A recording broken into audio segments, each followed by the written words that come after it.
Hi, I'm Rich Edwards, the lead designer on Evil Genius 2 World Domination. And I'm Ash Tregay, the producer of Evil Genius 2. Evil Genius 2 is a satirical spy-fi lair building game where you take on the role of a criminal mastermind.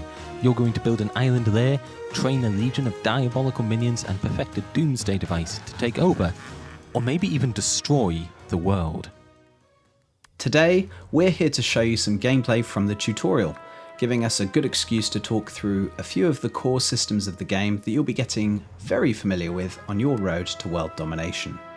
At its heart, Evil Genius 2 is a lair builder. We give you an exotic island, we give you a horde of probably loyal and definitely disposable minions, but it's up to you to build the evil lair of your dreams. We've also given you a powerful set of construction tools to achieve this, ensuring that everyone can make something cool, but those of you who really want to flex your inner genius can make something that even the most determined do-gooder will struggle to survive. At this point in the tutorial, we're laying down orders for a brand new barracks. This will increase the size of our minion workforce, and I suppose allow a few more of them to get some sleep.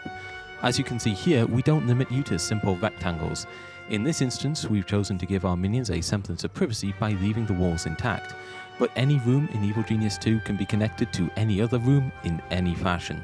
If you're feeling especially brave, you could try building a lair with no internal walls at all, but we wouldn't recommend that unless you want to present your enemies with incriminating evidence as soon as they walk in through the entrance.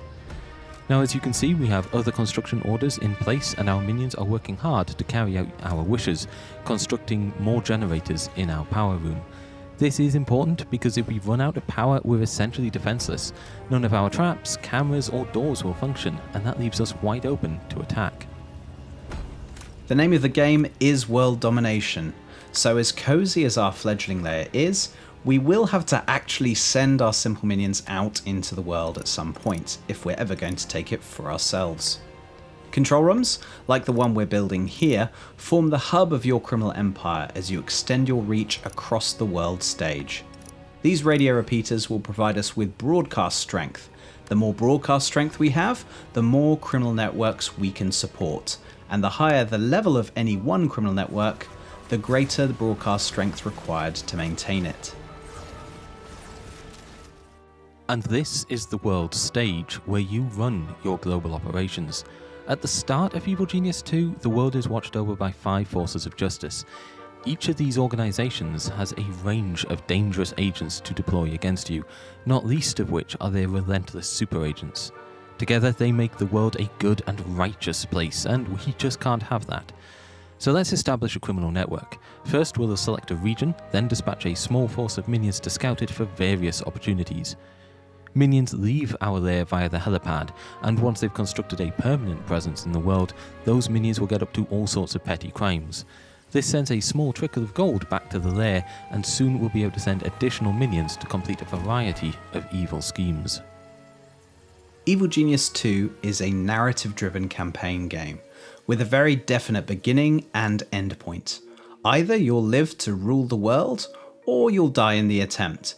Though either way, you're going to live long enough to see yourself become the villain. On your journey through each of our 4 campaigns, you'll encounter a cast of larger-than-life characters, from the super agents we mentioned earlier, to opposing crime lords, all the way down to the lowly minion we just saw, who we're about to send to commit a crime. Back on the world stage, we can see that there's a scheme available to us. Schemes represent opportunities within reach of our criminal networks, and they can range from the simplest bank robbery, like this one that will only take a few simple workers, to far more demanding heists, which offer greater rewards. No matter how complex though, you are the genius and your focus is the lair. Your criminal networks are more than capable of handling the minutiae of a scheme once you've dispatched the correct minions to carry it out. Be careful though, because the more active your global operations, the more attention you'll get from the forces of justice. The main objective of each campaign will ultimately be to take the world for yourself, but we also offer a broad range of side stories for you to explore along the way.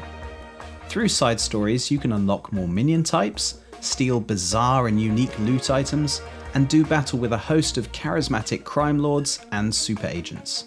Whenever you see a new side story unlock, it's a safe bet there'll be something worth having at the end of it. In this side story, we're going to unlock the first muscle minion specialist, the Guard. Of course, none of our standard worker minions are fearsome combatants in their own right. They can generally do a little bit of almost everything without necessarily being good at, well, any of it. When it comes to these guys, menial tasks are the order of the day. So what should we do when our minions don't know something? We send them to kidnap an expert. Once you have a holding cell and an interrogation chair, you can extract basic information from your enemies. Of course, to do that, you'll need to capture them first. Here, interrogating this guard reveals to us their secret. Punching bags. Now our minions have this critical piece of the puzzle, they can take it from there, under your direct instruction, of course. Once we've built a number of these items, we can train as many guards as we want, significantly improving the defenses of our lair. In the dev team, we talk a lot about the shoot them you idiots paradigm. No self-respecting evil genius micromanages each of their minions individually, they just say, shoot them you idiots, and let the minions figure out the rest. As the evil genius, you'll be issuing orders to your minions, then watch as they set about implementing those orders as best they can. This same principle applies to everything from construction, to combat, to training more minions.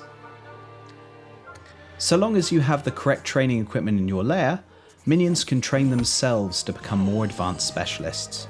But they'll train even faster if another specialist is available and on hand to teach them. Kidnapping that guard has caused the forces of justice to take at least a passing interest in our lair, and their first agent has just arrived, an investigator. Investigators are standard agents here to find evidence of suspicious activity. If they find anything and live to tell the tale, they will report back, and the forces of justice will dispatch more dangerous agent types. Be careful though, because if they don't report back, well, that's just a little bit suspicious too, and there's only so many highly trained, fully armed agents who can go missing before someone raises the alarm. Speaking of raising the alarm, we have our own. High Alert can be activated at any time to force your minions to defend the lair. In practical terms, this means they abandon any non-essential activities, such as eating and sleeping, and decide instead to patrol the corridors looking for intruders. Or at least your guards will. Your more cowardly minions may take the opportunity to hide instead. To repeat what we talked about earlier, we use the shoot them you idiots paradigm a lot. This time we mean it literally. If we want our minions to take care of this agent, we're going to need to issue a direct order.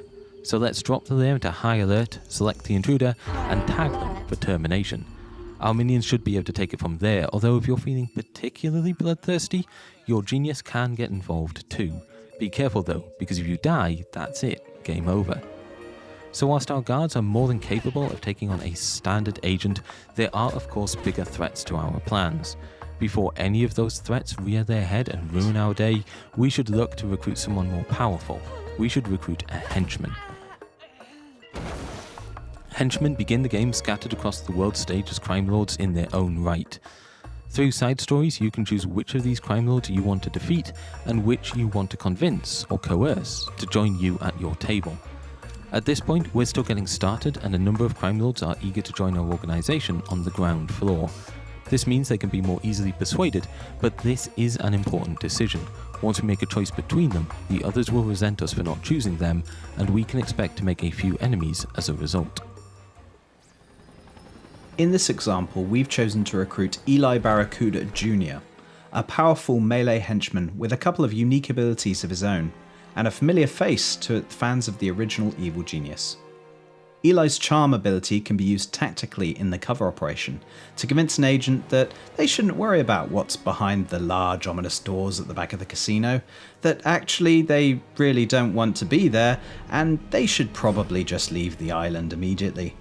When a more direct approach is called for, Eli's silver revolver turns him into a dangerous ranged combatant, at least for 6 deadly shots. Now all this takes place within the tutorial, and is just a small sample of what awaits you in your own journey towards world domination when Evil Genius 2 launches on Steam on March 30th.